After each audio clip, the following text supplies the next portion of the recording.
भारत के 85 मूल निवासी आदिवासी बहुजन समाज के सम्मानित साथियों, आप लोगों के बीच में ये मेरी गीत जा रही है। बहुत दिनों से आप लोग इंतजार कर रहे थे और फोन करके बात भी कर रहे थे कि आपका क्यों नहीं ये गीत आ रही है, क्या बात है, तबीयत ठीक ठाक है कि नहीं। हमने बताया कि भैया एक्सीडेंट हो गया, एक्सीडेंट के कारण मैं गीत आप लोगों के बीच में नहीं भेज पा रही हूँ। आप लोगों ने आ करके हॉस्पिटल में हमको साहस दिया, आशीर्वाद दिया, आप लोगों ने बहुत सहयोग किया। मैं आप लोगों को बहुत बहुत साधुवाद, सादर नमो बुद्धाय, जय भीम करती हूँ। एक गीत के सुनिएगा और इस चैनल को लाइव सब्सक्राइब जरूर करिएगा। आइए मैं बताना चाहती हूँ गीत के माध्यम से क्या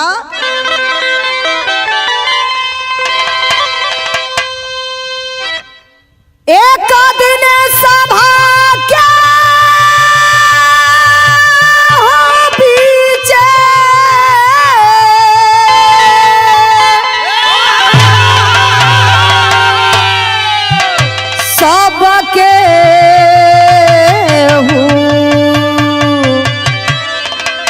रहले जूटे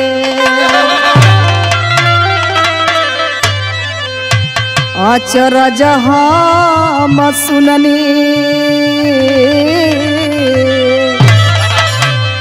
अचरज हम सुननी हिंदू धर्मवा साहब त्याग होना।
अचरज हम सुननी,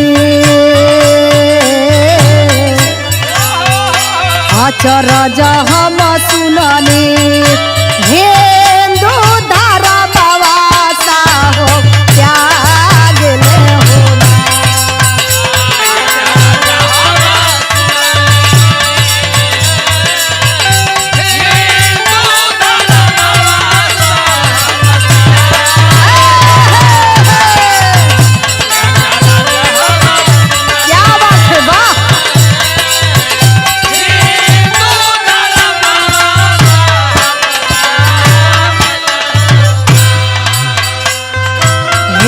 धर्मवा साहब त्यागल होना।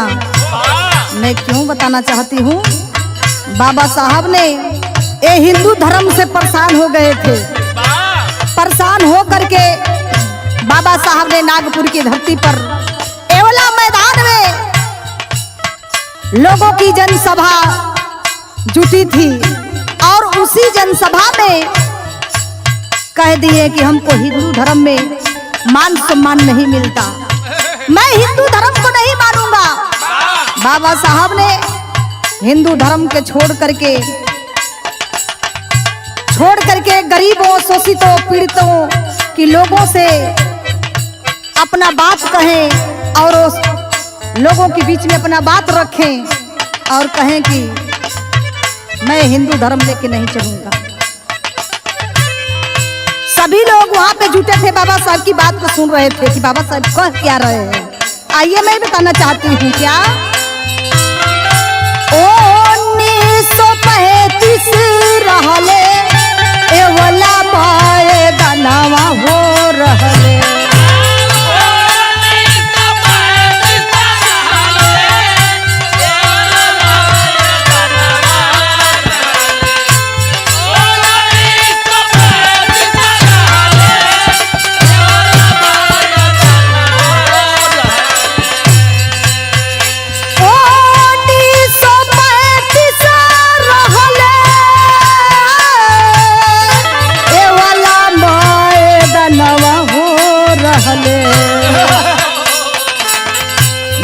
धधकेले अगिया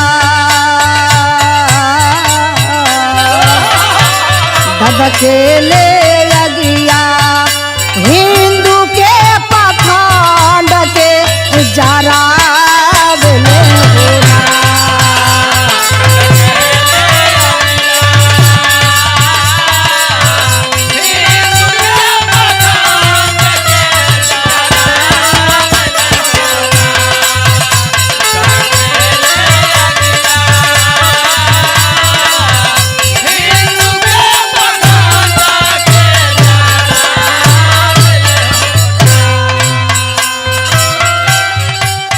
हिंदू के पखंड के जरावेले होना।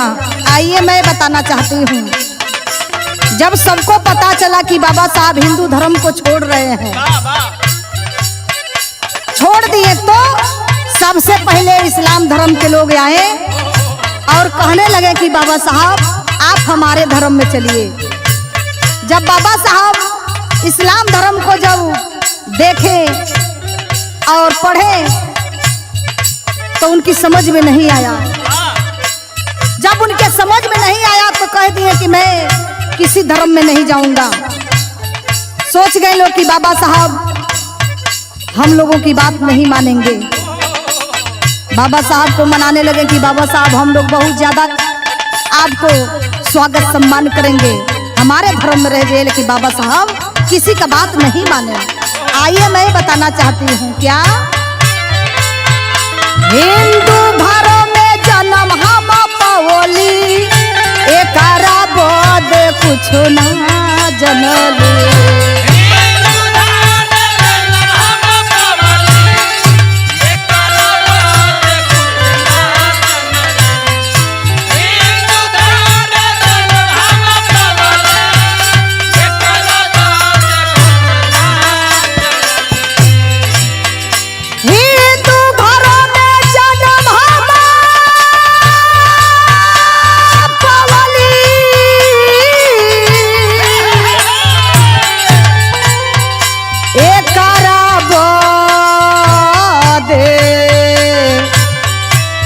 कुछ न हम जनले पर हिंदू घरवा, पर हिंदू घरवा आइल परनवा नाही जब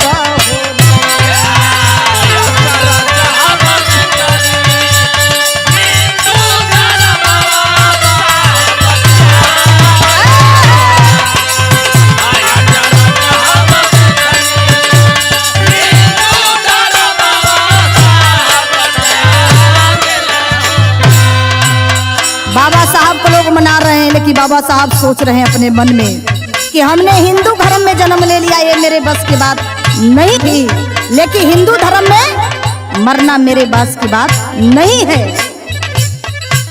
तब तक उसी बीच में ईसाई धर्म के लोग आए और कहने लगे कि बाबा साहब आप हमारे धर्म में हो जाइए, आप कहीं मत जाइए, बहुत ज्यादा आपका सम्मान करेंगे। बाबा साहब ने जब बाइबिल को पढ़े तो बाबा साहब के समझ में नहीं आया। तब बाबा साहब अंत में हजारों लाखों लोगों के साथ जाकर के नागपुर के धरती पर बौद्ध धर्म दीक्षा ले लिए और बहुजन समाज से कहे, संदेश दिए और कहे, समझाए कि मेरे भारत के 85 मूल निवासी बहुजन समाज के सम्मानित लोग, आप बौद्ध धर्म ले लीजिए, भारत को बौद्धमय बनाओ। 14 अक्टूबर 1956 को बाबा साहब ने नागपुर के धरती पर जाकर के बौद्ध धर्म अपना लिए और सबको संदेश दिए कि भारत को बौद्धमय बनाओ। बौद्ध की शरण में अगर आप लोग जाओगे तो अच्छी बुद्धि आएगी, ज्ञान आएगी और आप अपने हक अधिकार की बात कर सकते हैं। आइए इस समाज को देखते हुए मैं अपने गीत के माध्यम से बताना चाहती हूँ, क्या दुनिया में जे जे सुन ले सब लोग गया के मिलल। दुनिया में जे जे सुन ले सब लोग गया के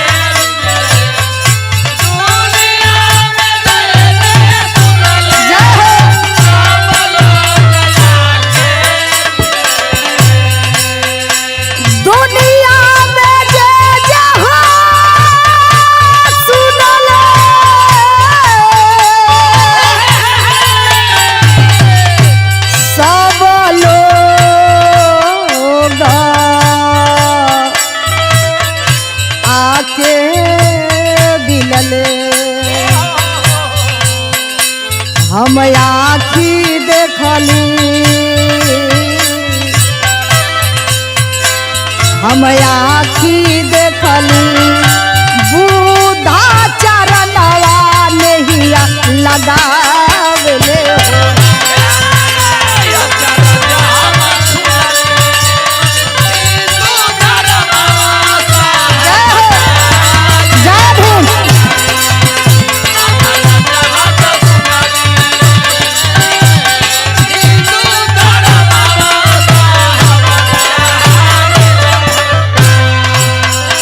चरज हम सुनली हिंदू धर्मवा साहब त्यागेल न होना। आज बहुजन समाज 33 करोड़ देवी देवता के लेके धुवत हवन कि जीवन कुछ भी मिलल बा, ये 33 करोड़ की देवी देवता की देन से मिलल बा। उनकी देन से हमनी के पढ़ने का अधिकार मिलल, पहनने का अधिकार मिलल, समाज में चलने का अधिकार मिलल। अरे बाबा साहब जब ये हिंदू धर्म पर लात मार दिए, त्याग दिए, ए हमारे बहुजन समाज के बेटा और बेटी, हमारे पढ़े लिखे भाई बहन, ए बतिया के कब समझबा? बतिया को समझ लीजिए और समझने का प्रयास करिए कि बाबा साहब ने क्या कह करके गए, हम लोग क्या कह रहे हैं। आइए, मेरे गीत की लाइन संकेत दे रही है। बुद्धा के शरण में गईले, पंचशीला वचन निभवले।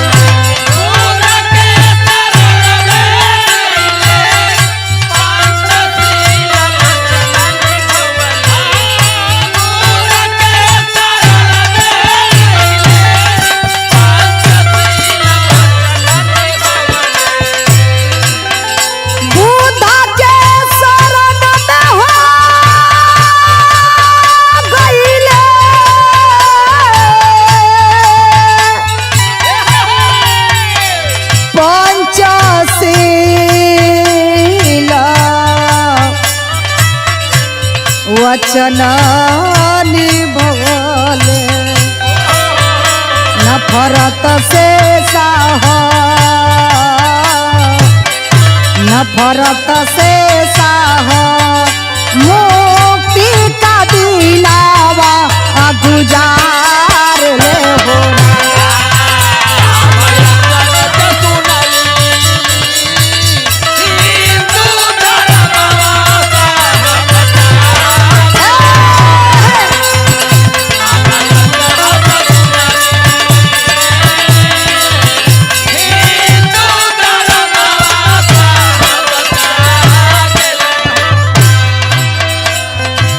चरज हम सुनली, लेकिन आज भी हमार बहुजन समाज ना समझल से भैया, आ न समझी। समय आ गई, थोड़ी दिन और इंतजार बा। समय आ गई, कब समझियन?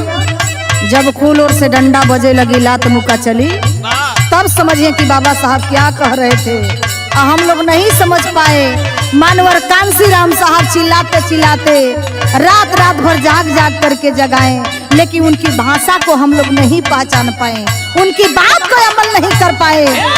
आइए, कहते हैं,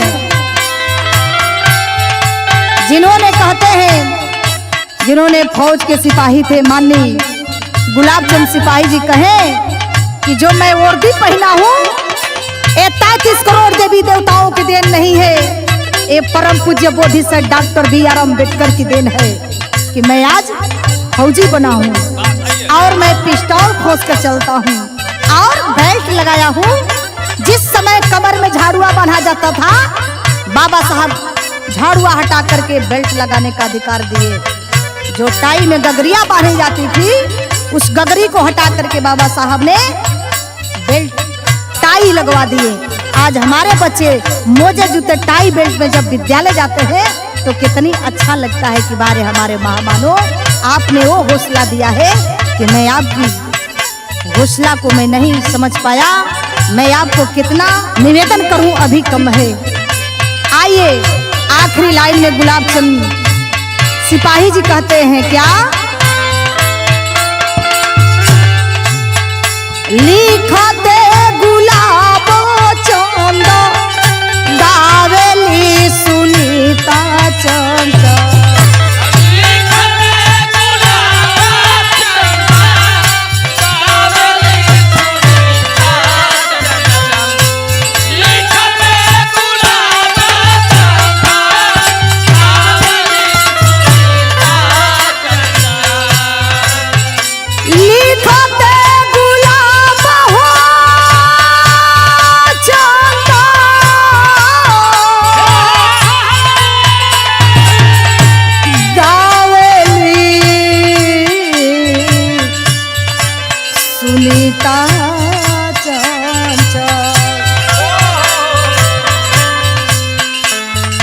साहब की बतिया साहब की बतिया गाई गाई बहुजन के सुनावेली हो।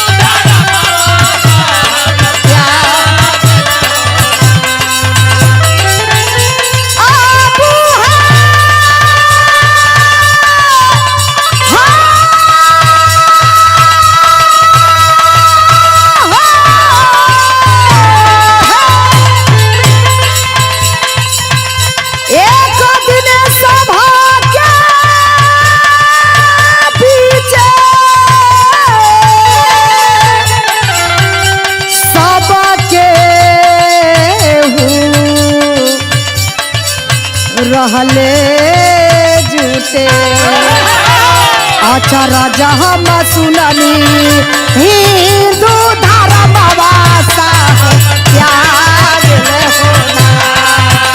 अच्छा राजा हम सुनली हिंदू धर्म अरे बारे भिवादी